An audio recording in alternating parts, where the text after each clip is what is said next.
Welcome to the MLS Net Boys podcast. After a little bit of a hiatus, I'm Jacob and Chase is with me today. How's it going, Chase? I'm doing pretty dang good. Pretty dang good, my What? friend. How are you doing? I'm great. Why don't we explain ourselves here? Why we were so Well, when you just do podcasts as like a third job on the side and you don't get paid at all, it's hard to make it your number one priority. But yeah, I mean, we went up to Seattle about a week ago now. I don't know, time flies, but we went up to Seattle with a group of friends, watched the most boring Cascadia Cup match I've ever seen in my life. literally worst. I've been going to Timbers games like 15 years, like since they've entered the league. Never seen a 0-0. Never seen a more boring game. And Dude, I was thinking about this the other day. Like we hiked around Seattle. We got to the stadium early. We hiked up the freaking little like turnstile thing to get up to the top. Hiked up those stairs all the way to our seats just to watch a 0-0 where both teams couldn't have like a solid first touch the whole game. And it was the worst part about it too is it always gets brought up, but Timbers haven't lost there since 2017. It's been 6 years, and we've been going for a couple of us have been going for like 8 years, and we have a bunch of people like watching from home, and then we brought one guy with us who wasn't a soccer guy, and because we were hyping up this game and talking about it, and it was like literally the most boring game we could have brought to something that wouldn't convert somebody to be like a fan of the game. Not at all. We said this a lot on the trip, but the most entertaining part of our trip was the halftime show when our buddy Matt got the The Space Needle race. Yeah, we talked about it, but there's this little halftime stadium, little fun promotional game, and it's got like this like Space Needle animation, and there's like three different like elevators going up, and they're all different colors, and then you pick which color beforehand you think is gonna make it to the top. So Matt is a perfect eight correct guesses, no incorrect, and including famously before this actually there was one cart that was gold who had only won one time in its history out of like 100 or so guesses. So like literally like a 1% chance, and our boy Matt got it that one year. This time Matt picks one of the, I think it was blue, right? Yeah, he picked blue this year. He picks blue, and then a different color cart made it to the top first. So we're like, everybody just turns to the end of the aisle and looks at Matt, and Matt's just got his like hand on his face, shaking his head, and he finally lost after almost a decade. And then somebody points to the screen, and then the screen, like somebody had a sign that said like, "Oh, gold one" or whatever. He flips it around and says blue one, and then they show like an instant replay. They like took the elevator that won, unzipped it, and it was actually the one Matt predicted. Our friend. It was the gold elevator had one, and then it had a zipper that got unzipped, and it was actually the blue elevator underneath. And then we all look back, and Matt just has that sly dog smile on his face. He's a real salty dog, but yeah, that was probably the most. That made the trip feel like a victory. It was a little bit easier leaving the stadium knowing that we're still undefeated after 9 years. That's right. Moving on to some real action, though. We never even talked why we didn't even do the podcast other than we went to Seattle. A bit of a... And then It's just a long trip. We were going to take all the equipment up there, but it's a lot to lug that all up there. And then somebody had to have a birthday. Hey, man. I can't control these things. Happy birthday to Chase. Partners in crime here. He's going to be Yes, a sir. ripe 25 years old. I'm hitting my quarter life crisis right now. I'm about to go drop some money on like a new car. Improv question. Who's the best number 25 in the league? Ooh. Doesn't Tulioma wear 25? Yeah, he's the only one I can Without a think doubt, dude. Without a doubt, Tulioma. All right. Moving on to the week of MLS. There was some midweek action. Canadian Championship. Vancouver Whitecaps won it. Congrats to them. They'll have some CCL. Let's go. There was also some U.S. Open Cup and one regular MLS match. But starting with Saturday's slot of games, First up, Atlanta United wins 3-1 at home against DC United. Let's go Atlanta. Building up some form finally. Giakoumakis is looking like the guy. This guy is like proven to be the striker they need. The guy that they've really needed since Joseph just fell off. Yeah, and what a year it's been for him. Curious to see how that translates into like postseason or like what that looks like, because Joseph scored in like regular season, but he also loved a big moment, a big game, MLS Cup, MLS All-Star Game, playoffs. He was always delivering on those stages. I'm curious to see how that occurs with Giakoumakis. But next up, going right along here, Charlotte home 3-3 draw with Seattle. This was a pretty crazy game. Seattle went up 3 different times, and Charlotte came back 3 separate times. Rui Diaz with a brace. Seattle looking like a different team now that Rui Diaz and Roldan are back in the squad. Rui Diaz, like you said, got a brace. They just looked so much better. But how about that Charlotte, like the assist from Swiderski? What an effort. Dude, that guy has been, he just turns up for like, just random occasions. I don't even want to say the big games, man. Random interconference matchups. Man has just been like kind of disappeared like randomly, and then he'll turn up. But that was a nuts assist. He kind of just like brings it down and then chips it up on the goal line, just making Nuhu like look like a baby deer, just running around, doesn't know where he's going. And then he like chips the ball to the back post for a guy to come in and slot it home. And big ups to our boy Ryan, who's managing Charlotte in our FM save. He was hyping up this game in our group chat while he was watching. Yeah, and you love to see them take away some points from Seattle. So big ups to them. Next up, Montreal 4-0 at home against Minnesota. I saw a stat where it was like Montreal at home is absolutely just elite, but then on the road they're just a terrible team. And yeah, 4-0. They debuted their new kit finally, actually. I was going to say, they're also weird stat. They're undefeated in their new kit. That's right. Which was debuted yesterday. One thing you love to see, Mason Toy gets a brace against his former team, actually. And that guy was a good prospect in the league, but he's just had injuries, and it just hasn't come up for him lately. But hopefully getting back on form for him. Moving right along, New England wins 3-1 at home against Miami. Bobby Wood with another goal. New England veering the ship back on track. This Miami, game... Yo, go ahead. I was just going to say this is probably the highlight of Miami's week, right? Joseph Martinez scoring a penalty in the 84th minute. I was going to say, this game does not surprise anybody. If you look at it on paper, you see these two teams where they're at in the league, you would expect this result, like, without a doubt. But we'll get on to Miami a little bit more here in a minute. I think everybody knows the big news surrounding them already. I wonder if there's some people who, like, solely their only outlet of football or soccer is just this podcast. And we missed the most important week in the league's history. It's going to be the most absolutely shocking news of all time. It's going to come from me and you. That would be so funny, because the one week that we miss, we've been doing this like 17 weeks now. The one time we miss is like the most important week in the league's history, without a doubt.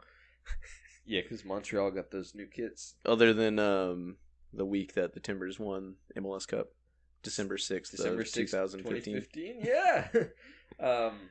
Next up, Toronto hosting Nashville. A 1-1 draw, and Sydney with a good goal. Don't want to talk about this. Do you don't want to talk about Nashville's performance against Toronto? We got to talk about some bigger things coming up, so we're going to kind of blaze through the games today. That's true. Orlando keeping it rolling. 3-0 against Red Bulls earlier last week. Now 2-0 at home against Colorado. Colorado kind of in the mud, though. Facundo Torres also coming back into form. But Colorado with 2 red cards. Dude, they're... you see, the stats for this game is just so, like, ridiculous. Like, 35% possession, 4 shots. It's only ugly. 2 on target. But, I mean... Granted, yeah, 2 red cards is just impossible to play through, really. Something's got to change there, and we'll allude to that later. Next up, Chicago Fire hosting Columbus Crew. Columbus wins 2-1 at the road. And I'm just thinking about this and what happened. If you already know, it's just cracking me up. But Cucho scores 60th minute. Columbus is up 1-0. Shaqiri late goal to tie it up. 88th minute. And if you know Chicago Fire this year, you know they drop points late. So them doing the inverse was pretty surprising. But nope, Lucas Zellareon scores from about 60 yards to win it in stoppage time. Dude, what a freaking goal. Let's go Columbus Crew. Man, this was exciting to watch. I follow, BR football, Bleacher Report football, and usually they'll post MLS like banger goals, which if you know MLS, it's like a weird occurrence that like every week is like these bangers, and just one of the comments was like your worst MLS goal any given week, and it was just underneath that video. But yeah, look up that goal if you can. Zellareon, dude, scoring from the halfway line. Did you see? So like, just there's like a few things around this goal that was just like fun to watch. But like Zellareon obviously knew the keeper was off his line. He was checking his shoulder. Didn't even take a touch. He took the shot first time. And then did you see the camera angle from like a behind the goal? The keeper has no clue where the ball's going. He's running towards the wrong side of the goal, and he like does a jump just like half-heartedly, not even looking, and then the ball goes like in the other side of the goal, and it's already past him by the time he jumps. That was just hilarious to watch. It's so nuts. Like you would think it's easy, like if you see it like with no goalkeeper sometimes too, but like to strike a ball like that clean just to get it that right is so nuts. And questions are always asked about the goalkeeping, but it's like I just like to give the props to the player, honestly. You wouldn't expect the goalie to be anywhere else. When your team has possession, it's late in the game, you would hope that your goalie is off his line and not just sitting back there so he can be helpful in possession. And nothing was indicating that Chicago was going to lose the ball right there other than the fact that they're Chicago. He did Michael Bradley it against Portugal in the 2014 World Cup. Turnover in the midfield. Anyway, that's a random That's a deep pull. That's a deep pull. Houston hosting LAFC, and the CCL hangover begins maybe for LAFC. 4-0 Houston win at home.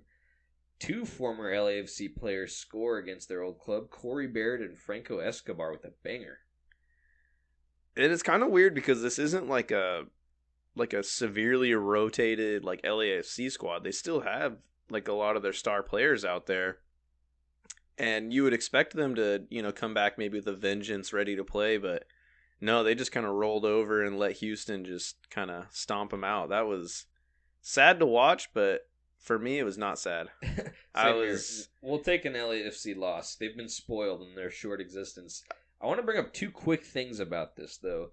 So, one, reading the MLS website the next day, they do like a kind of like, I think it's called like mailbag or something. They'll review like the previous day's game, and they're like, yeah, we don't want to like just say, oh, Houston got lucky, or focus on the other team being poor because Houston won 4-0 at home when they were really good.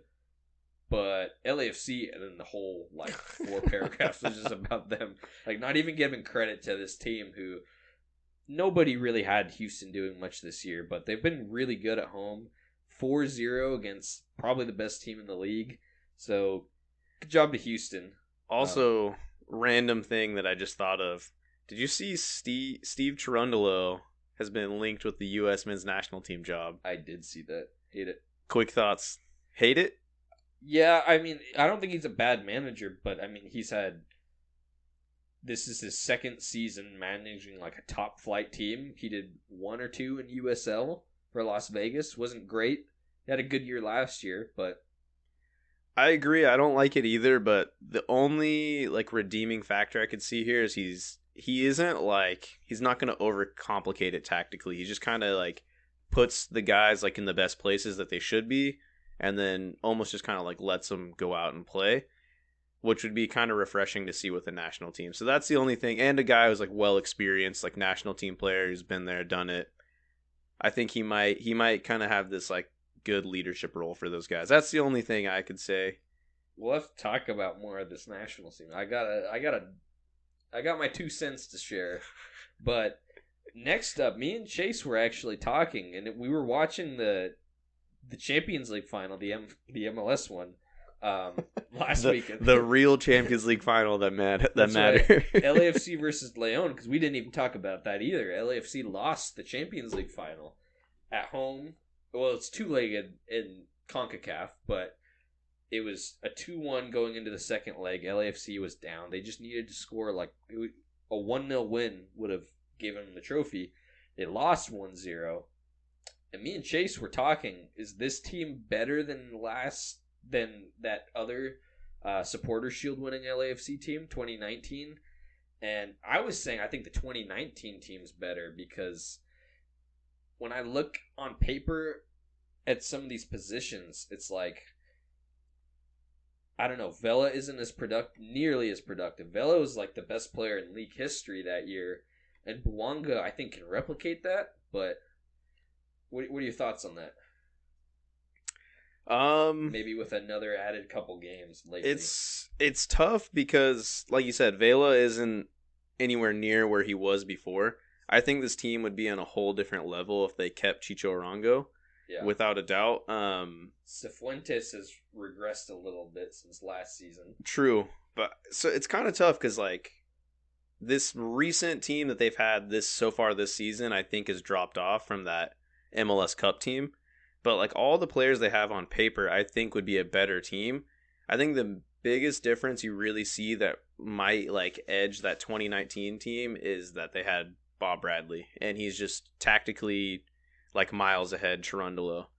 So that's the only thing I could say. And like as a club team, when you're competing on all these different fronts, you need a coach that's just gonna really switch up the tactics and really get in there and give people very like intentional directions. You see it like with Man City recently, like Pep Guardiola is very, very intentional and very good at improving his players. So you see a lot of output from the bench players. Granted, he also buys the best players from every other team in the world to have on his bench. But you kind of see that with LAFC in a smaller scale and the MLS. Like they have a lot of players on their bench that would be starters for like 70% of the league. Right. Man City, you mean NYCFC's sister club? You mean Tati Castellanos' next club he's going to go to? Be interesting. Next up, Sporting Kansas City hosting Austin. 4-1 win. Another 4-1 win, actually, for Sporting Kansas City. Man, these guys are blowing teams out of the water now. What's going on?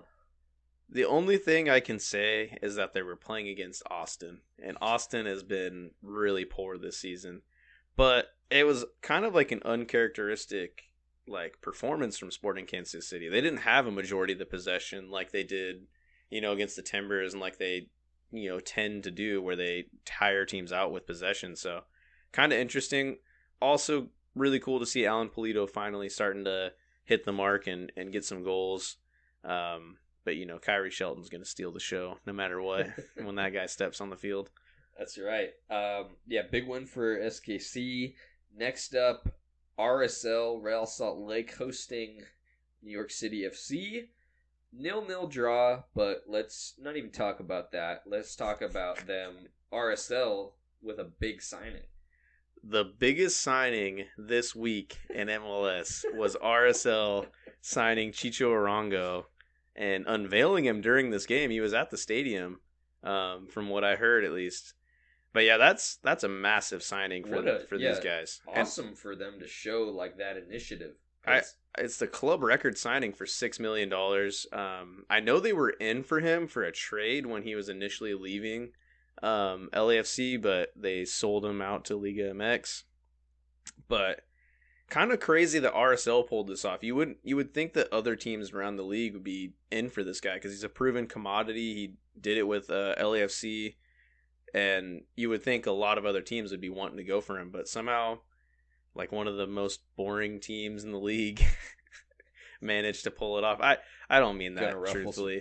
RSL I love as a club just for like that underdog mentality they have. But yeah. I'm kind of bitter because I would love to see the Timbers have this kind of like ambition and go for a guy like that when we so desperately have needed a striker. Yeah. And we kind of just get this like band-aid striker of like Frank Bolian who has given us 4 goals now, I think.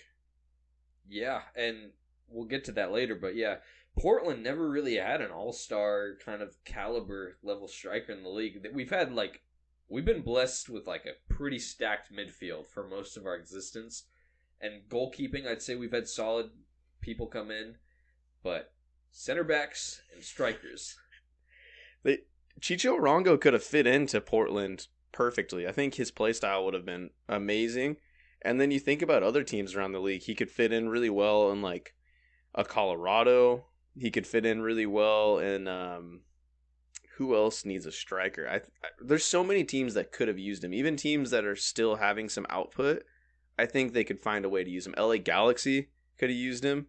That would have been a spicy. That would have been an amazing move for them. It's just kind of crazy that more teams weren't looking for. Even like New York City, like the other team in this fixture that we were originally talking about here.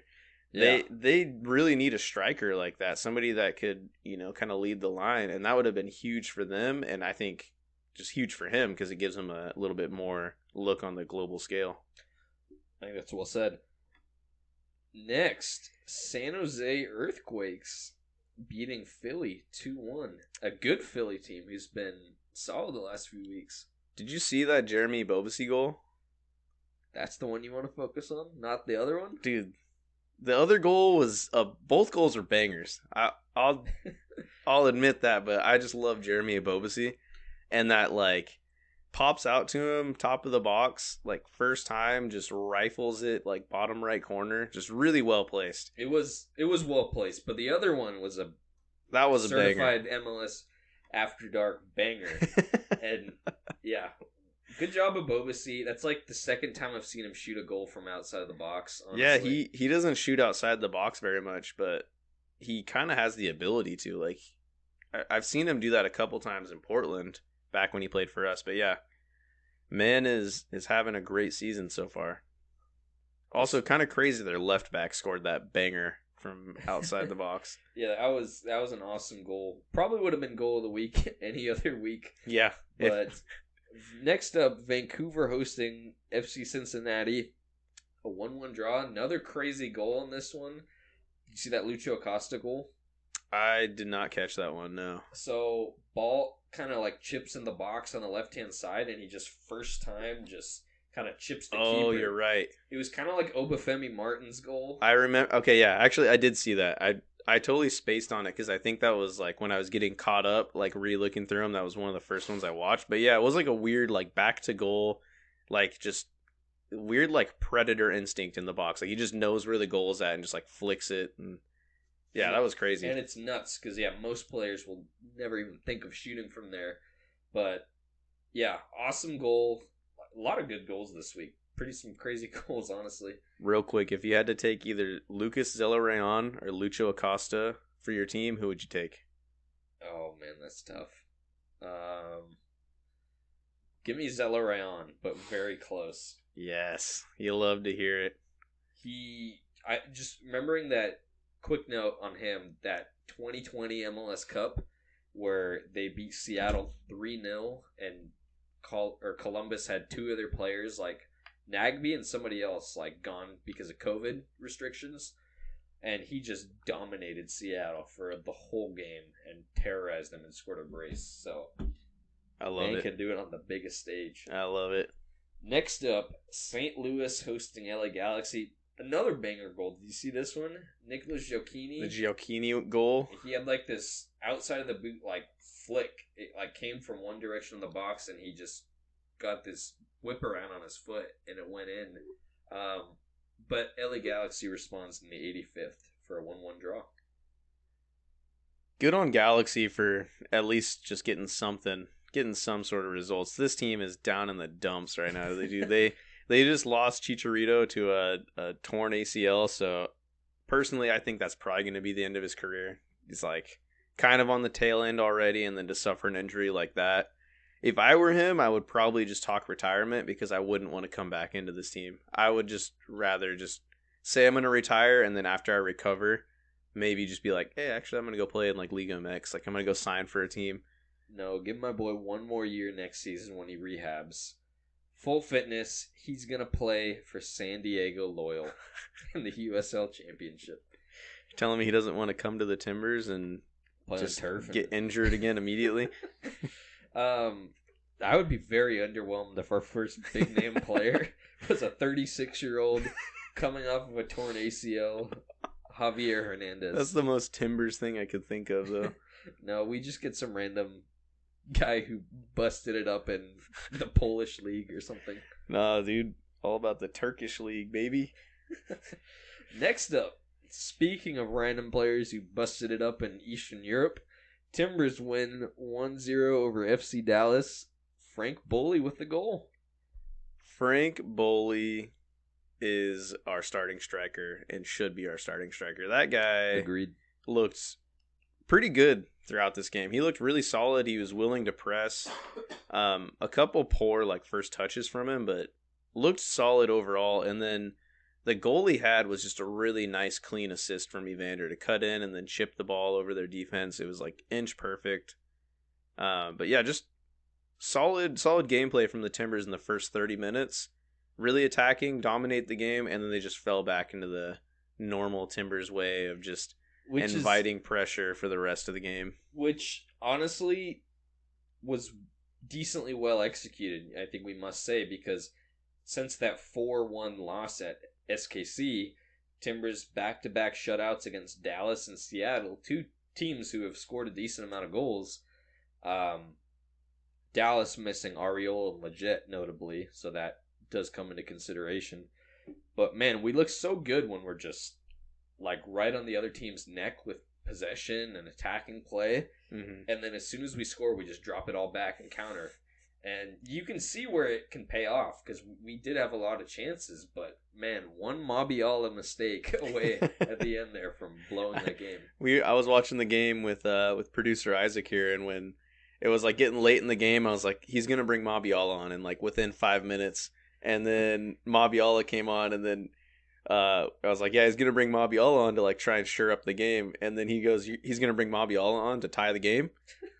And I was like, no, we're up 1-0. And then I looked at him, he had this sly smile on his face, and I was like, I see what you did there. Mabiala's going to go in and just scuff up some clearance and hit it into his own net. What a legend, but my man needs to join Ridgewell on the coaching staff at this point.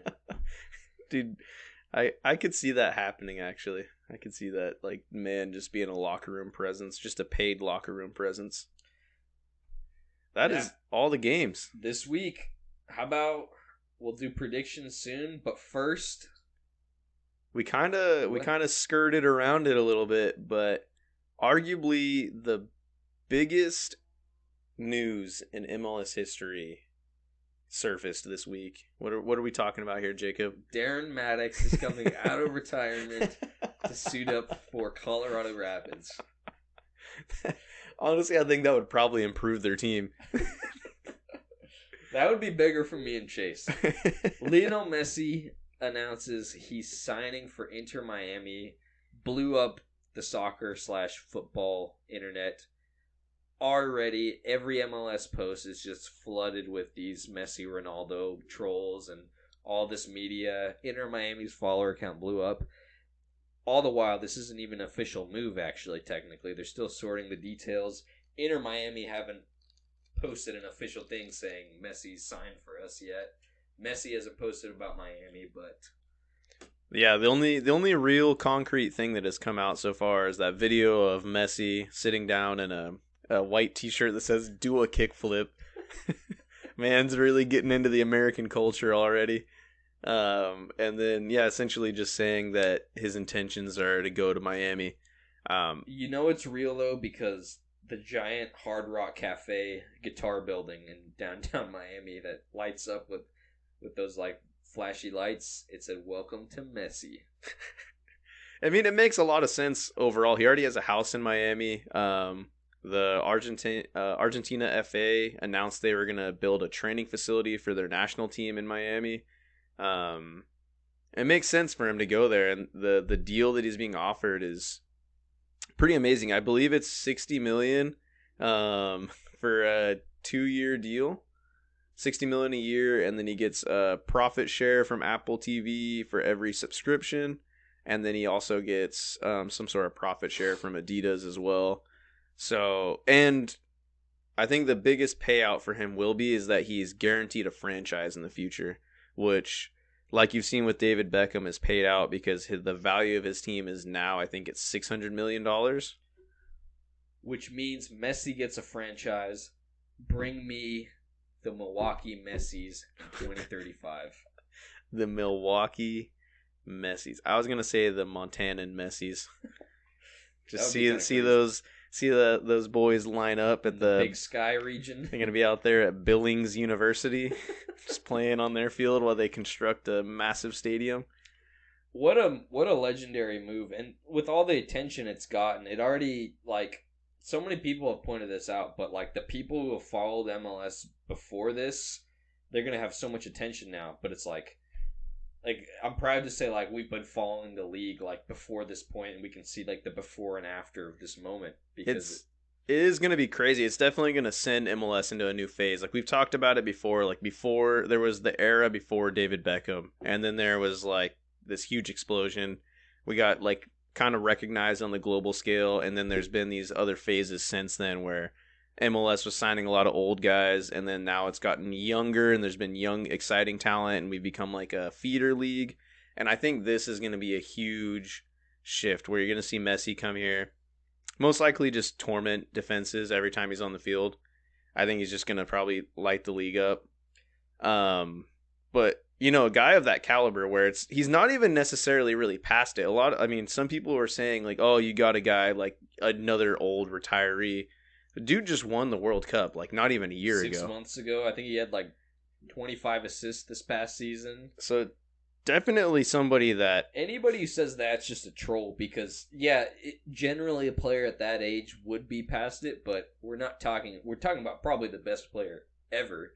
And whatever little Newcastle fan who said that online, would be ecstatic if he were to sign for their club.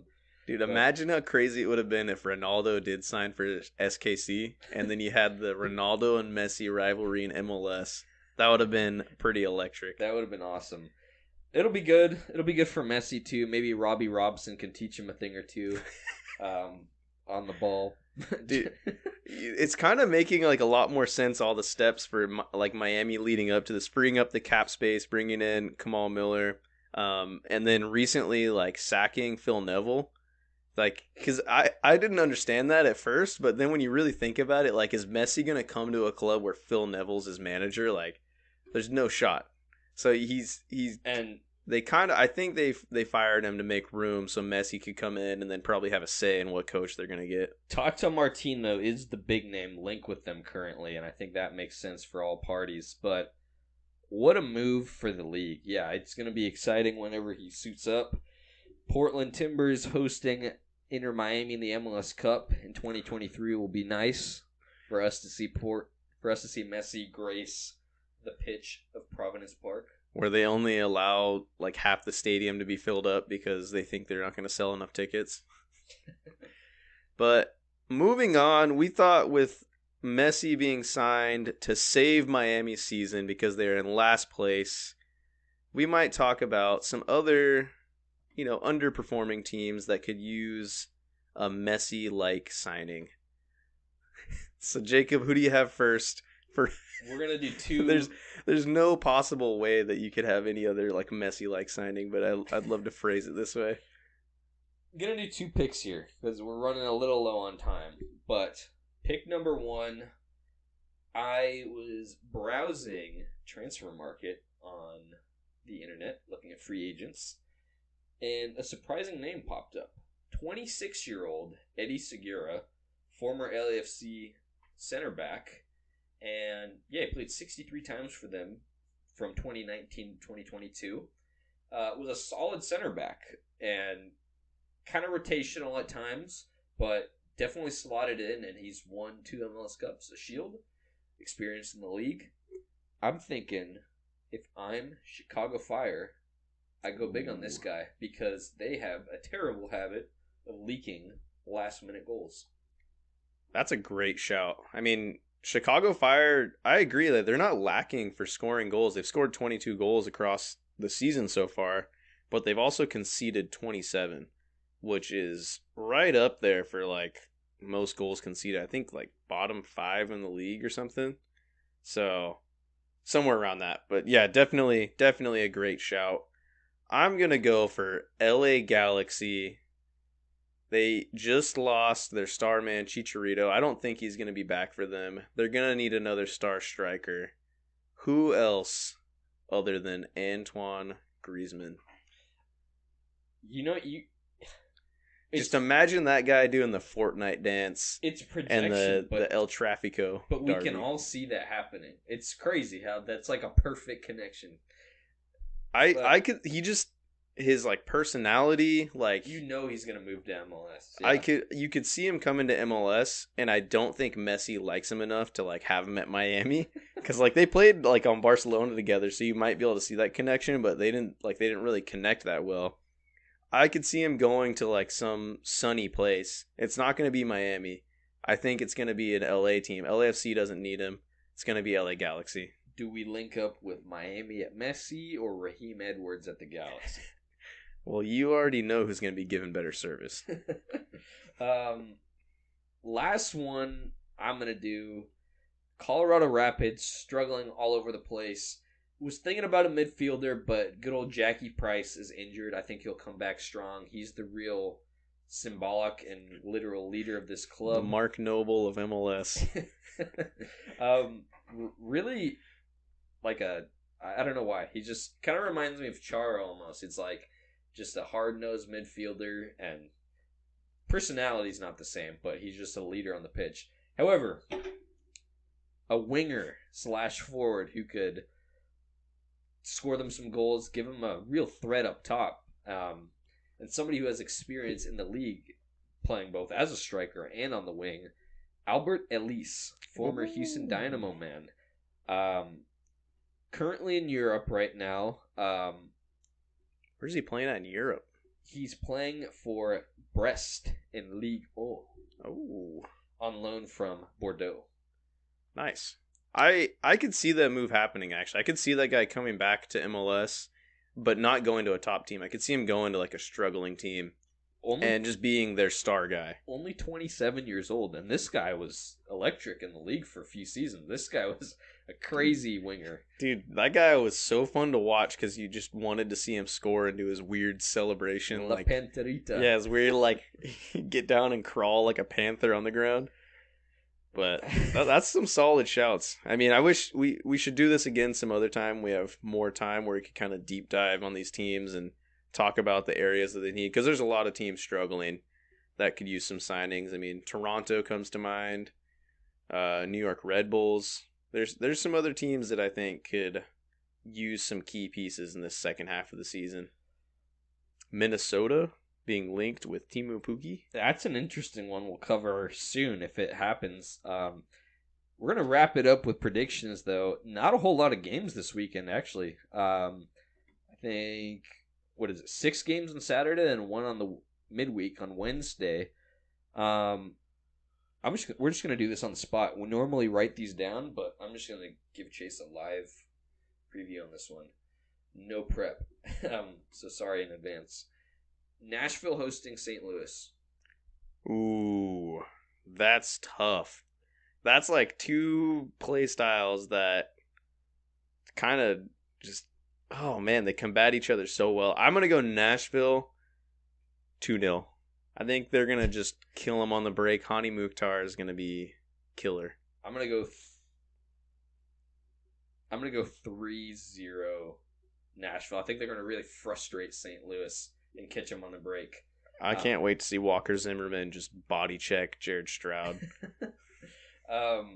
Next up, how about New England Revolution hosting Orlando?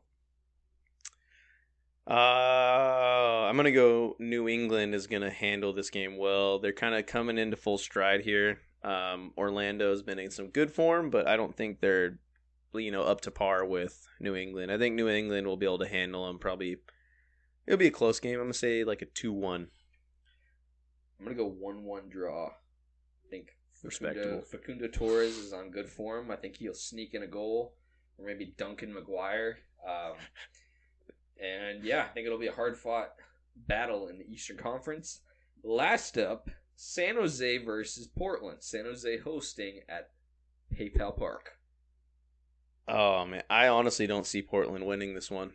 Unfortunately, I think San Jose has been just too solid this season. I'm gonna go 2-1 San Jose. 6-0 Portland. I'm just kidding. 2-0 San Jose? Yes, sir. 2-1. 2-1. I'm going to go 2-1 Portland. I think Portland's been, last couple weeks, they've been public about it. They've really invested in, been big on their defending. I'm biased. I'm a Timbers fan. I hope the Timbers win this game. We need some turn of form here, but I don't know. I mean, this game screams like a Jeremy Ebobisse like revenge tour game, dude. Producer Isaac's given the 1-0 San Jose gesture. I think San Jose, creeping up on third place. If Seattle's played a little bit more games, Espinosa, Ebobisse's been good. It'd be impossible to ignore that. However, I think if we can have Eric Miller anchoring back there again and solidifying the defense, I don't know. I would love to see that, but I think with Bravo being back next week from yellow card accumulation, we're going to see Mosquera's going to be gone. You're right. Never mind. And I take back everything I said. Ivacic. Timbers 6-0. Ivacic is gone on international duty, which sets up David Bingham revenge game coming back to his stomping grounds. David Bingham. Kylo Ren in between the pipes. Coming back to San Jose to show them what they're missing out on. This is the real storyline of the month in MLS.